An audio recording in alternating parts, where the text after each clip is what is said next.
What's up, everybody? What's up, everybody? What is going on?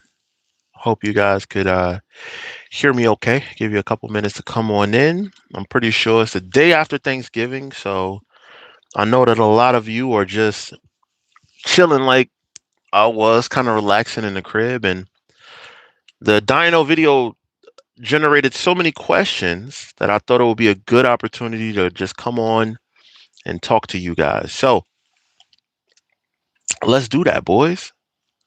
Let's talk about it. Let's talk about it. So we'll give a couple minutes as you come in. Um, Make sure you say what's up so that I know that you're here. Question is, how do I see messages as they come up? What's up, everybody? Can you guys hear me? Everything good? Give me a thumbs up if so. Top chat, live chat. There we go. All right, there we go. I can see it now. I can see you guys. What's up, everybody? Happy Thanksgiving or the day after Thanksgiving. How y'all all doing? Big fan, Will from Connecticut. What's going on? So, guys, listen, man, we posted a video yesterday with the Hellcat making a lot of power, like a lot of power. If you guys seen it, cool. If not, click off from this live right now, go watch that video, and then come back and watch the playback. Exactly, the Call of Duty headset. You, I don't really play Call of Duty, but the premise is the same. What's going on, SRT Life from West Palm Beach? All right, guys, so let's jump into it, man. Uh, I gave people that hasn't seen the video yet a chance to click off. So let's talk about it. I'm assuming that everybody that's here has already seen the Dyno video that went up yesterday for Thanksgiving, where my twin turbo Hellcat on the first pass made 908 wheel horsepower. And I'm going to get to all of those questions, Jonathan. Keep those coming. Keep the questions coming. So 908 wheel horsepower, that was on 11 pounds of boost, or the same thing as wastegate. I have 10-pound springs in there, so that's like the lowest possible power that that car can make.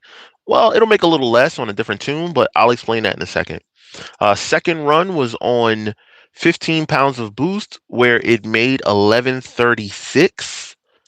That's a huge jump. That is 228 additional horsepower just from changing boost settings. From 11 to 15, we picked up 228 wheel horsepower. We'll talk about why that happens and why that is. Then on the third run, we turned it up to 20 pounds of boost. And on 20 pounds of boost, it made 1,283 wheel horsepower. 1,283 wheel horsepower. Between every run, I was sending my tuner a log to review to make sure that it was good and it was on point. On that last pull, he noticed that at the top of the run, my fuel pressure started dropping. So he did not feel comfortable continuing to allow me to increase boost. However, that's only 20 pounds of boost, and comparatively, my engine build and setup is probably really safe at 25. So, well, really safe at 15, but even safe at 25. You start to push it when you start to get close to like 30 pounds of boost, right? So, just so you guys know, the capability of the setup is a lot higher than what you saw there. Then we did a last pass just to make sure that everything was good. We're gonna go over time with Jonathan. We're gonna go over all of the details. Just so that you guys know, for the last pull that we did that you saw 1286, I touched up the duty cycle a little bit, not the duty cycle, the gain so that it would come in a little bit quicker to spool a little faster. So it made the difference of 3 horsepower by doing that. But again, at that point, you heard me say we were out of fuel system. Um, What fuel system do I have? Let's jump into that real quick. Today I run a twin dual pump fuel system that utilizes 295 FI 295 pumps. So they're Hellcat pumps, but they're the 295 versions instead of the 285. I think it's the equivalent to what comes in like the TRX, the Demon, the higher capacity fuel pumps. And in most cases, most people will tell you that those fuel pumps will carry you to about 1100 horsepower. Some people say 1,000 on E85. So obviously, we are way past that, right? So I'm happy with where we ended up. That being said, that's with 1300 FIC, not FIC. I run ID 1300 injectors. I used to run FIC, but I upgraded to ID. So with that, what fuel were we on? Was the question that I realized I did not answer in that video. You guys saw me talk about 94 pump gas at the end, but that's not what I was running on those pulls, obviously, to make that much power. So we were actually running at that time 110 octane. C10 is what I was running VP. So not even 110, sorry, 100 octane is what we were running on those pulls because we ran race gas. The reason why we ran race gas is because my fuel system will not support E85 at 20 pounds of boost. 20 pounds of boost is too much for my fuel system on E85. On E85, I can run that power that made 1136. That setting, I can run that on E85. Which was about 15 pounds of boost. I can actually go up a little bit higher to like maybe like 16, somewhere around there. So I don't know, call it probably 1170 is what the max I can run on E85 before I start running out of fuel pressure. So why did I run those different settings?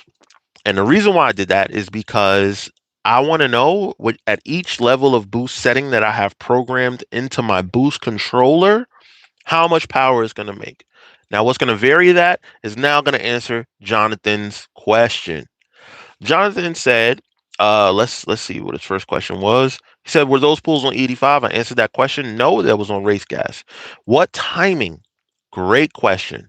On race gas, my tuner has my car running 15 and a half degrees of timing, 15 and a half max degrees of timing at wide open throttle at a certain range of RPM. So it's not like one timing set, but for the purposes of what people say, 15 and a half degrees of timing at the peak of the run, that's how much timing it was running on race gas. On E85, we run 16 and a half degrees. So 16 and a half degrees is what we run on 85. So we make a little bit more. So I guess that same setting, another degree of timing and a little bit more boost on 85. Maybe I can get 1180 on E85. Yes, sir. Appreciate that, Mr. Bolto. So the different timing maps that I have set up. Someone asked a question in the video. And I'm about to answer that right now, Blue Jet. Great question. So I have 3 different map or tunes that I can choose from in my Diablo Sport that my tuner and I refined by logging, sending revisions, sending revisions on every type of fuel. So I have a lot of tuning time in that car from different logs and stuff. So let's talk about the first and lowest tune, and that is my 93 pump gas tune. On my 93 pump gas tune, I can run as low as 91. So if this car ever had to go to California or to the West Coast and drive around at all, it can do that very easily on 91. However, the boost would have to be limited to about 12 pounds. It would have to be limited to between 11 and 12. And on 11 pounds of boost and 15 and a half degrees of timing, it made 908. So let's estimate that 3 degrees less timing to 12. My tuner runs my 93 at about 12 to 13 in that range degrees of timing on pump gas. So let's assume 12 pounds of boost, 12 degrees of timing, probably somewhere around 850.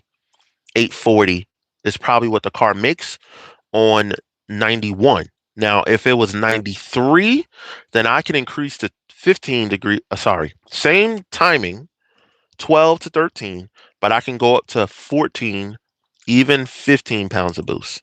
Now, on 15 pounds of boost, 12 degrees of timing, it made 1136 on 15 and a half degrees and 15 pounds of boost. So my assumption is that it'll probably be on 93. The car should be able to make about 1250 is what I'm thinking. Give a test. Did I say 1250? I meant to say 1050. Sorry. 1050 horsepower on 93 is what I would feel fairly comfortable going to. So with that being the case, that is a lot of power on 93. So the question is like, why do you want to make so much power on 93? Well, not everyone has access to E85, and not everyone has access to race gas or wants to pay the $130 to $140 for a 5-gallon pail of race gas, and they don't have E85 near them. I guess you'd pay a little bit less. You'd probably pay about $90 a pail for E85, like one ethanol S or something like that. But I just love the fact that that car is so fast on 93. To give you guys an example, the fastest 60 to 130 that I've been able to put down on that car on 93 was a 5.5. The car goes mid fives on 93. Big Perp in the building. D Freeman, what's going on, man? So that's insane that the car goes 5.5s on 93, no problem. 100 to 150 is like 5.2. No, 5.3, somewhere in there. I think it's like 5.3 or 5.4. Anyway, mid fives on 93 is amazing, right? Uh, Most guys who build their cars, their Hellcats or other cars, they're excited to see mid fives on E85, full bolt on, blower, all that kind of stuff in automatics. And they're running those times, right? I can do that on 93.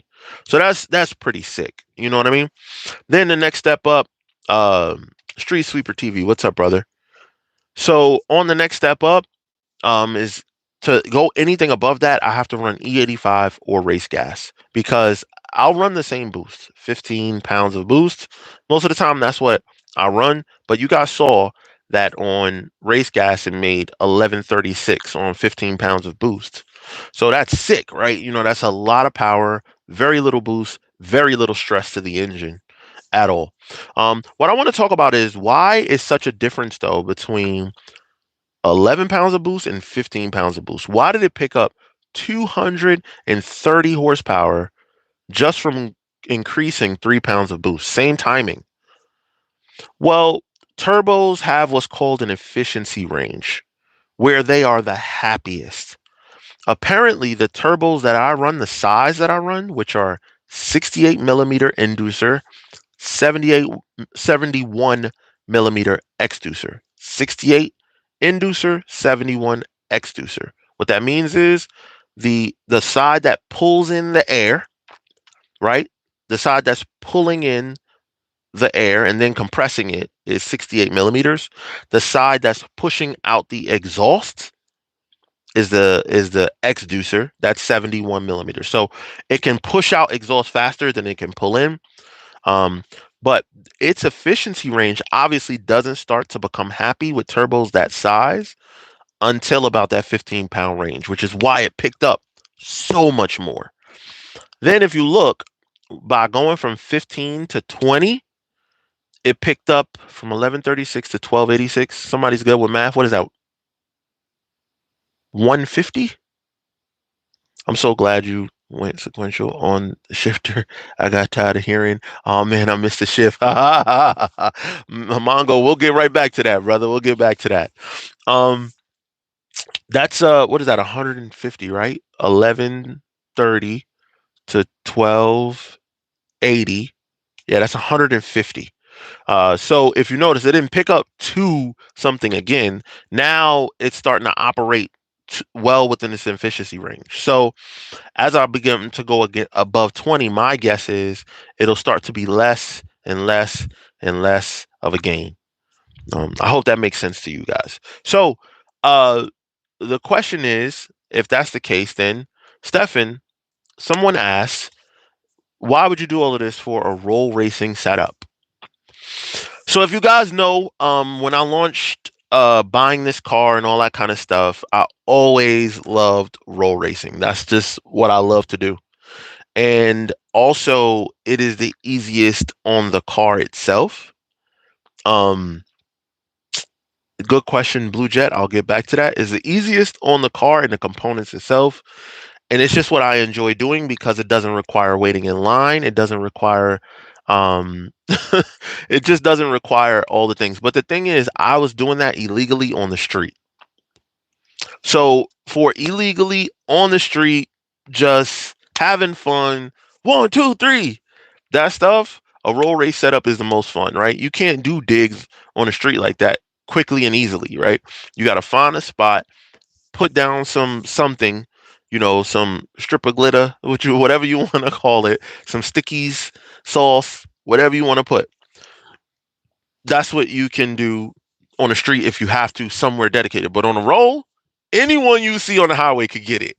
And that is what I built the channel on. I built the channel on rolling or rolling with my boys with fun, fast cars, and we roll up next to each other and we know what it is. Immediately, it's on site, right? So I I I, I carried on with that because that's what I enjoy. That being said, I've kind of aged out of that. And I just have a lot to lose, and I'm not doing that stuff anymore, right? I'm not one, two, three on the highway. So now it's becoming kind of the same thing where I got to go to Pocono Raceway. I have to wait in line. It's becoming kind of the same as drag racing, where I'm trailering the car now and all that kind of stuff. So with that being the case, it's just as much. It's like almost just as much work. So the only thing benefit that I have to roll racing right now is I get to keep the car completely like street ready.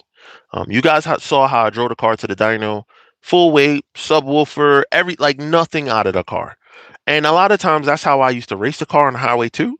Um, but when you want to really get competitive and get serious, it doesn't matter how much power you make, is how efficiently you can make that power. And weight reduction really helps with making that power or getting that power down or using that power efficiently. So with that being the case, I have something in mind that I want to go after with my car, knowing the power that it makes, knowing how easy it makes power. Um, but before we go into that, just to let you guys know, the difference between those runs, my dyno session, my complete dyno session, all 4 runs from 900 to 1286 was done within an hour and 20 minutes.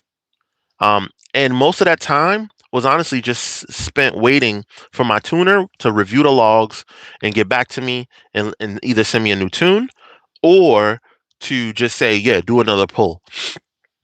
A lot of that time also was just setup, getting a car strapped down.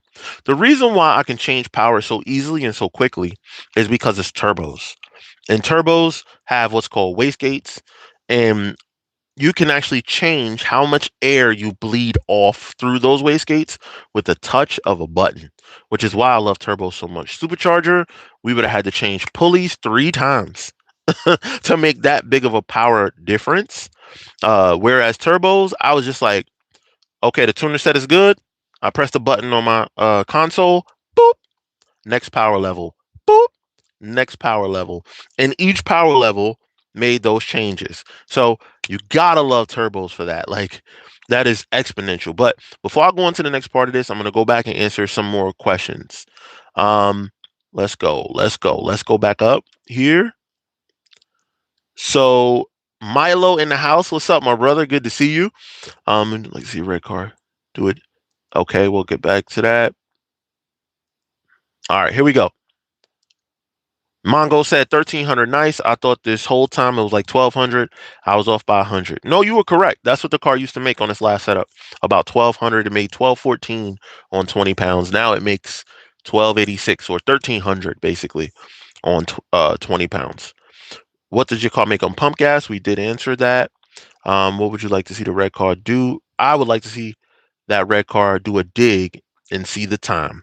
Mongo, I got you.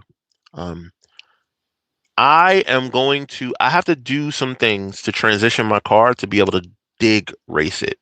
One is I run radials. I'm going to have to transition over to bias ply slicks. Another thing is the clutch that I run is a centered iron clutch because I like to run full weight, and that is the only material that had enough clamping force at full weight to hold a power without spinning the clutch from Mantic. A triple disc clutch is what I run. So Mantic is revising me a clutch now that is going to be a quad discs. It's going to have 4 instead of 3. And now I can use a cerametallic material, which will allow the clutch to slip. So with drag racing stick shift cars, you have to be able to slip the clutch. My current clutch is not slippable. So in the next week or so, you guys are going to see a video where I dig raced the car for the first time. I dig raced it. I was running the current clutch that I have, so it's going to be an interesting watch. You guys are going to enjoy it. I guarantee it. It's entertaining.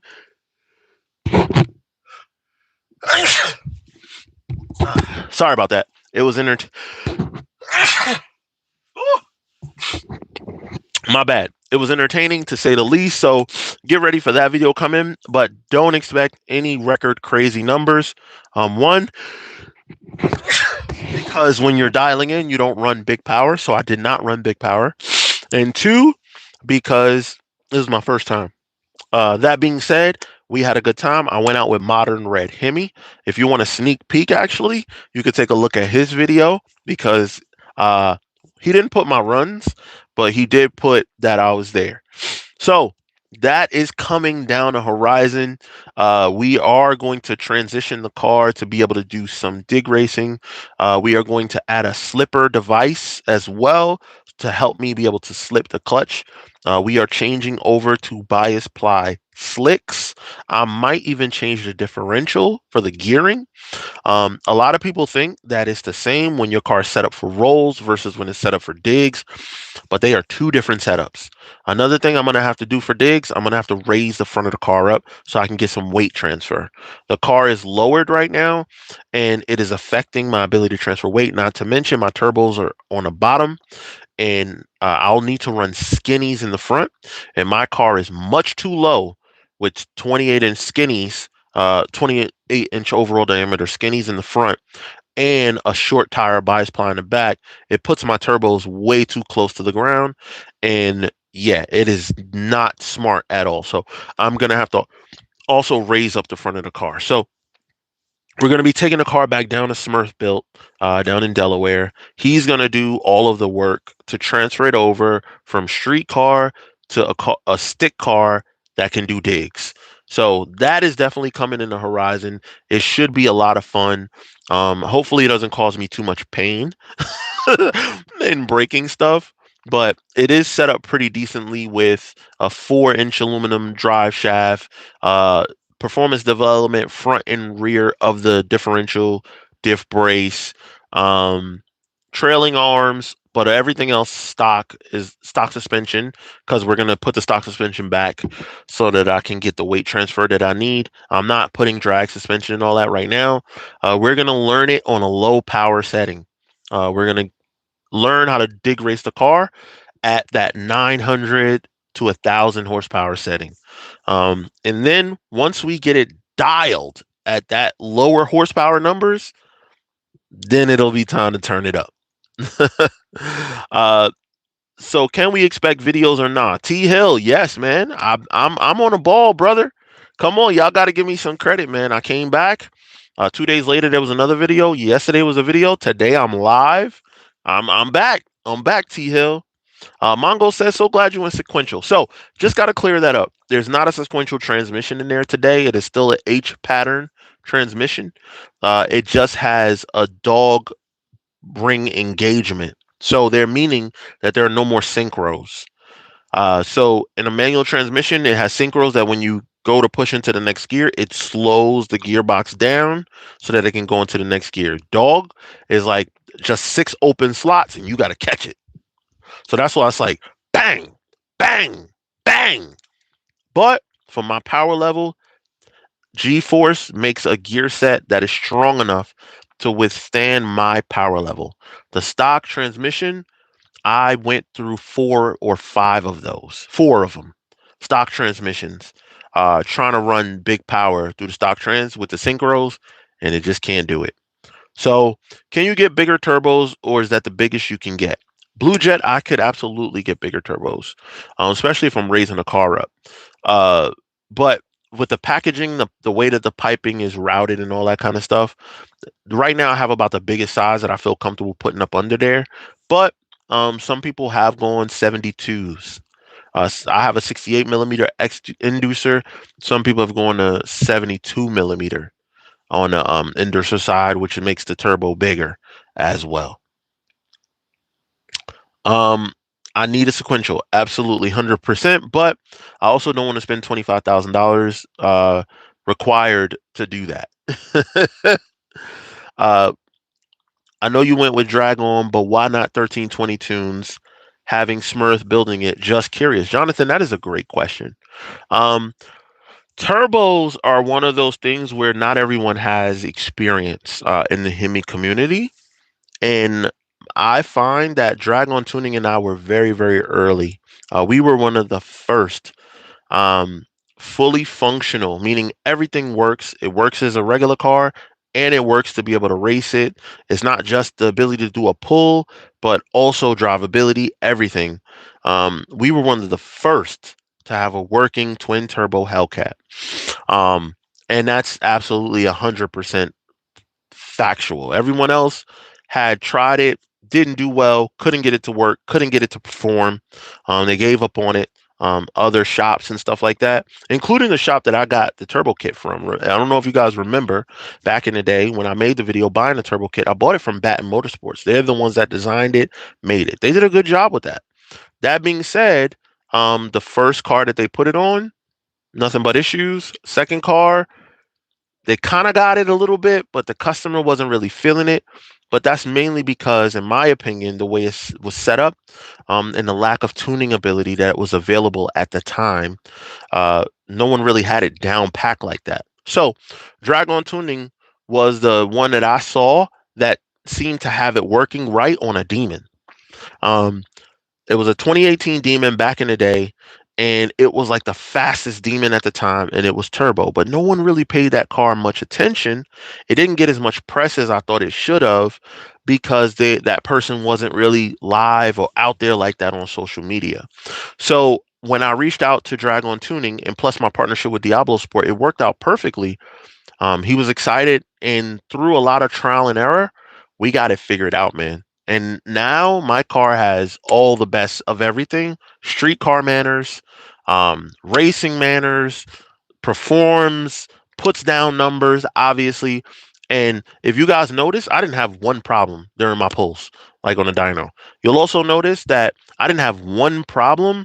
Like you're gonna see moving forward, racing and all that. Not one issue. Only things that happens now is things like it'll blow off a coupler or a charge pipe will blow apart. I'm still working on that stuff. I might have to transition to everything being V-banded instead of using silicone couplers, but we'll get down the road to that.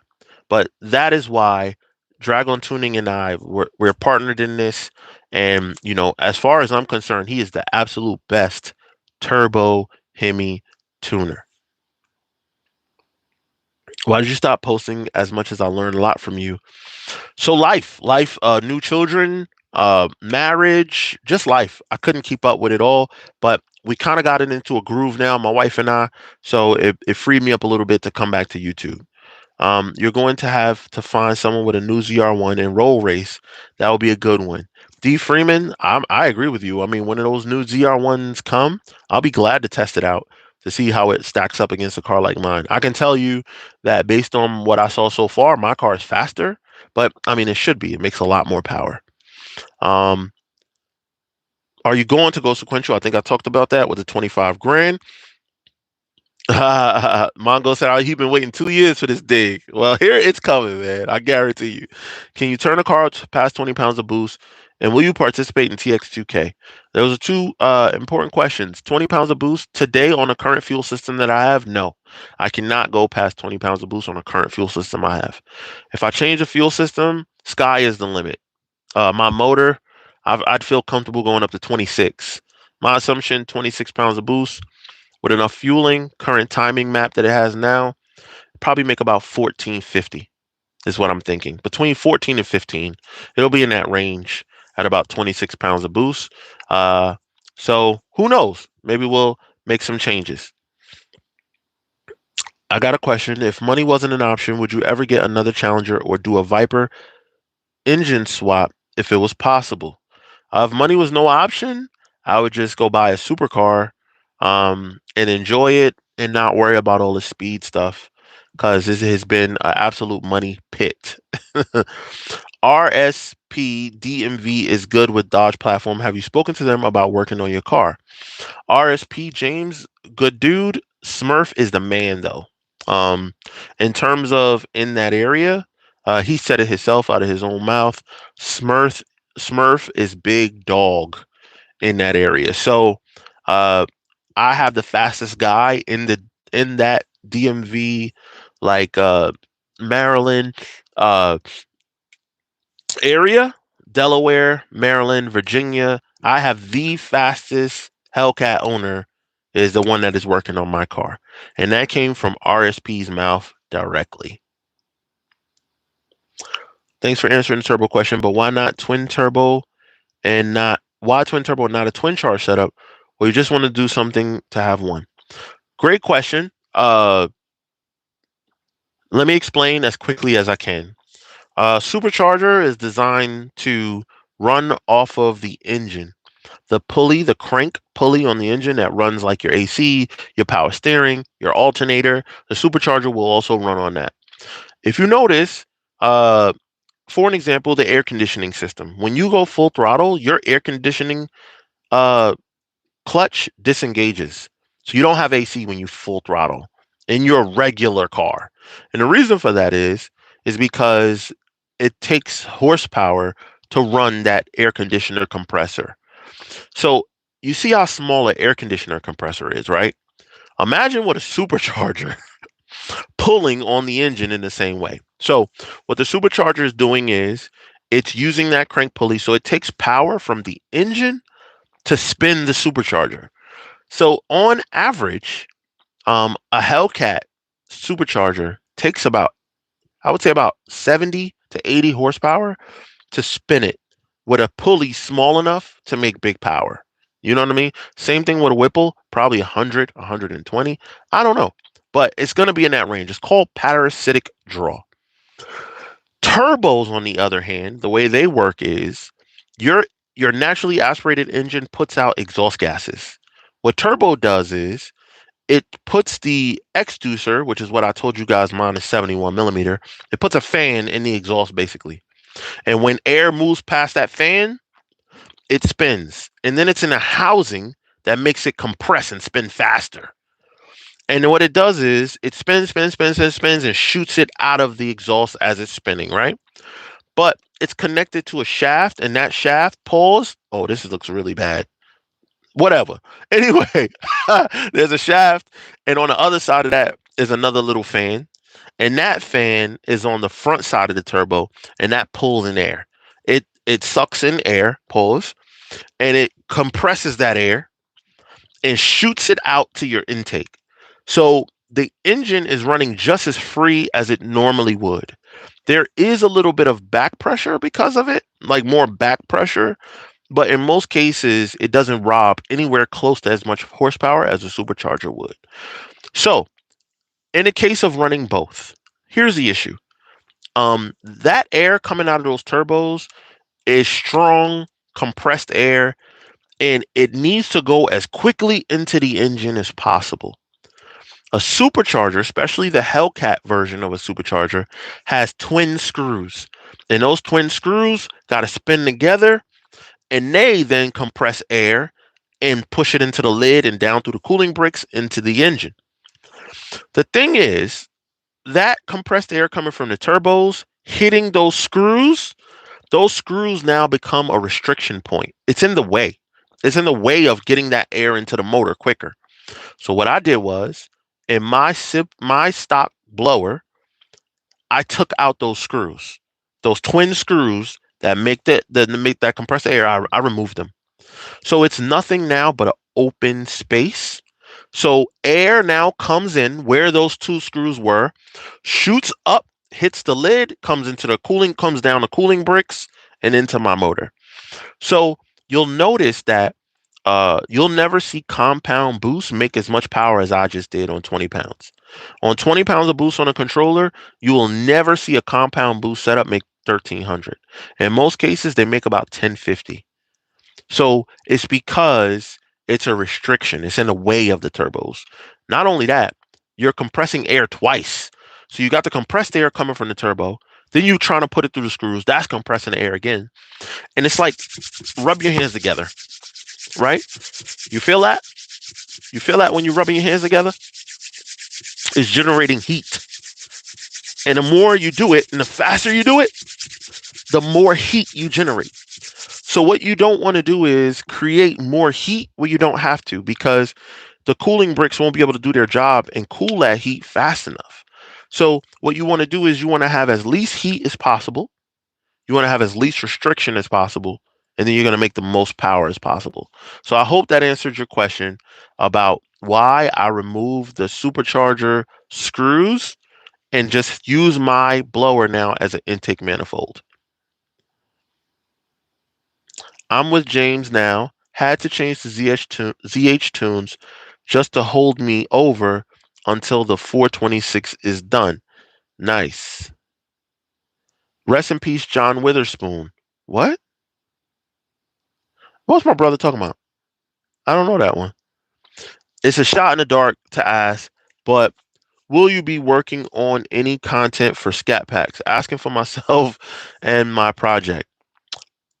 I will not be working on anything in the near future for Scat Packs. However, my brother does have an RT. He will not allow me to modify it right now. So right now, everybody in the comments, Derek Mod to Fame is in the comments right now. Y'all get at him because we had a plan. We bought this car with a plan. He bought this car with a plan that we were going to modify the RT to make it faster than the Scat. The thing is, though, everything that we apply to this RT will be applicable to a Scat Pack. Only difference is the RTs can hold more boost than a Scat Pack engine can. So that would be the only difference. You just have to run less boost. But the build requirements would be the same, pretty much. So y'all tell Derek, let's build the RT. Let's build the RT. Let's build the RT. And maybe if he lets me, then we good. We'll build his car and we'll make a RT make some power, bro. Like, my brother has really chickened out. But the reason why he chickened out is because he sees all the headache and pain that I go through, or that I've gone through with my build, and his car runs great, no issues, and he just doesn't want to deal with it. Has your Porsche Panamera Turbo reached its full potential? Any plans for that vehicle? I have zero plans for that car. Zero plans for that car. That car is going to finally probably get sold this year, or 25 for sure. Yeah, zero plans. No, I haven't reached the full potential. I still have the ability to do turbos on it, bigger intercoolers, diverter valves. That car still has about another probably 100 wheel horsepower to go. Blue Jet wants to know what happened to the C5. That is another video for another day. That is my heart, that C5. So we will go into it in more detail. I don't want to give too much away for future content. I hope that's okay, guys. But I can tell you guys, since you're on a live, I will give you a little teaser about the limitations of my fuel system. I do not have what is called a booster pump on my fuel system. My tuner believes that if we add a booster pump to each pump, so 2 booster pumps, so 1 for each pump, that he believes that we will be able to go up to that 25 pounds of boost and make 1400 plus wheel horsepower. So I have reached out to JMS. JMS last week shipped out 2 booster pumps for me. Actually this week, sorry. This week they shipped out 2 booster pumps. So when we do all of the changes with the clutch, the suspension, the clutch slipping device, once we do all of the work, we're also removing the exhaust and putting turn downs on. So it's going to make way more boost too because of that, less restriction. Right now I run a stock exhaust with just a resonator delete. So I'm making all that power through a full exhaust, just with a resonator delete. So let that go to show you don't need exhaust. Like mufflers and stuff don't make a big difference. So it's just for sound. That being said, we're gonna not run the exhaust. So with all of those changes, I'm gonna go ahead and add the booster pumps for safety because I know it's gonna make more boost on its own already, and I don't want to run out of fuel system sooner. So we're gonna add the booster pumps. And if we notice a huge difference, we'll go back to the dyno again, and I will deliver you guys a 1400 horsepower dyno pull. I just don't need that for myself, to be honest with you. I don't think I'll ever go there I don't have a reason to. I feel like the car is plenty fast the way it is. Honestly and truly, I'm not gonna lie. 9 times out of 10, I'm riding around on 12 pounds of boost anyway.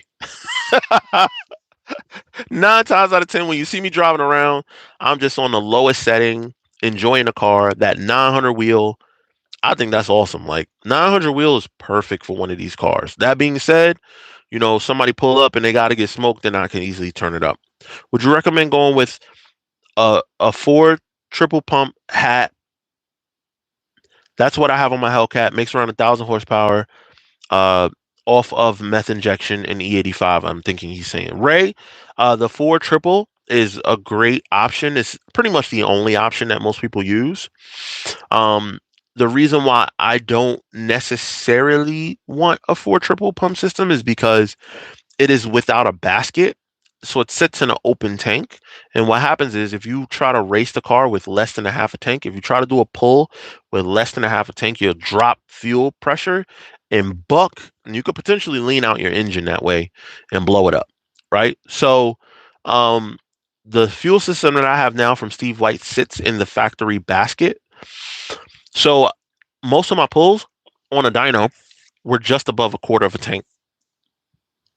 Just above a quarter of a tank. Even my pulls on the street, I don't really run much. I don't run a ton, especially if I got to run race gas, right? If I got to run race gas, dude, now I got to put, instead of just $140 for that 1 can, now I got to put 2 cans. And I'm not going to use it all, right? So now I just wasted money, in my opinion. So now I got to spend $280 on fuel, running race gas with the Ford triple. But your point is maybe I won't need a Ford triple. Maybe I could just run pumpy 85. Yeah, that's true. That's true too. So I guess it's a give and take. For right now, we'll put the booster pumps on there and see how much more power we gain safely, how much more boost we can run safely on E85. I'm telling y'all right now, if I can make 20 pounds of boost on E85 with the booster pumps, we done. Perfect setup. Perfect setup. 1300 wheel on pumpy 85, maybe drop in a little bit of 1-ethanol R to clean it up a little bit to make sure that the ethanol content is where I need it to be, because you don't really know what that other 15% is in a pump ethanol setup. So I may do that or whatever the case may be. But if I can make 20 pounds of boost on ethanol, dude, man, I'm happy, dude. I don't need, I mean, for what? For what? But I do have some goals in mind. We are going to try drag racing. That is coming on the channel. It's something that you guys have been wanting to see, and it's something that we're finally going to do. So I hope you guys enjoyed this. I just wanted to answer some questions about the dyno. There was a lot of them that came up. So if you're watching in playback, thank you for watching this entire time. It's been great, and I want to wish everyone a happy belated Thanksgiving and the holidays to come. So there you go, guys. Much love to y'all. Peace. It's your boy Stefan from Mod Fam. You know what to do. Like, subscribe, share, hit that bell notification so you don't miss no more videos going forward. Much love to y'all, man. Peace.